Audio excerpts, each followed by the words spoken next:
Guys welcome back to my channel and good morning সবাইকে। তো সকাল সকাল স্নান টান কমপ্লিট করার পর ব্রেকফাস্ট নিয়ে বসলাম, রুটি মিষ্টি পটল ভাজা, তার সাথে একটা তরকারি, আর নাচতে গাইতে করে নিলাম হচ্ছে নিজের স্কিন কেয়ার কমপ্লিট।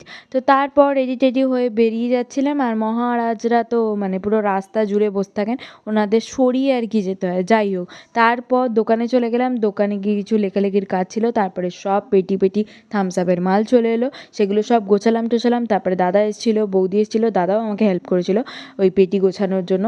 তারপরে দাদা এই আইসক্রিমটা কিনে দিয়েছিলো, ওটাই খেতে খেতে আমি বাড়ি চলে আসি।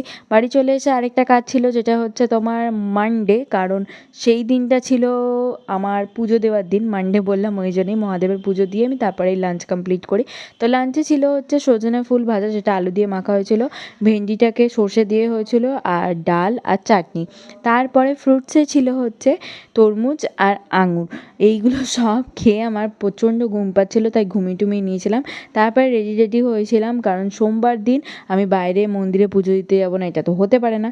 তারপরেও দেখতে পাচ্ছ তারা ওরকমই শুয়ে থাকে, মানে বিন্দাস। ওই জায়গাটা খুব হাওয়া চলে, তো ওই জন্য ওদের খুব মানে ঘুমটাও ভালো ওই জায়গাটায় হয়। যাই হোক, তো তারপরে গেছিলাম পঞ্চমতলার মন্দিরে, গিয়ে পুজো টুজো দিলাম, দিয়ে টিয়ে দেখাচ্ছিলাম যে ওখানে কি সুন্দর হাওয়া চলছে, মানে আলাদাই একটা ন্যাচারাল ফিলিংস আসে। যাই হোক, তারপর চলে গেলাম হচ্ছে ভুট্টা খেতে। ভুট্টা, আমি এই পোড়া ভুট্টাটা খুব ভালোবাসি। তারপর ঘরে এলাম, ঘরে এসে লুচি ভাজলাম সবার জন্য, কারণ হচ্ছে সেদিনকার হয়েছিল লুচি আর আলু চচ্চড়ি। আর ফার্স্টবারেই আমার লুচিটা কিন্তু ফুলেছে, এটা তোমরা দেখতে পেলে। তো রাতের ডিনার ওটা দিয়েই কমপ্লিট করেছিলাম। তো ভিডিওটা ভালো লেগে থাকলে লাইক করে দিও, চ্যানেলে ফার্স্ট টাইম এসে থাকলে চ্যানেলটা অবশ্যই সাবস্ক্রাইব করে দিও। টাটা।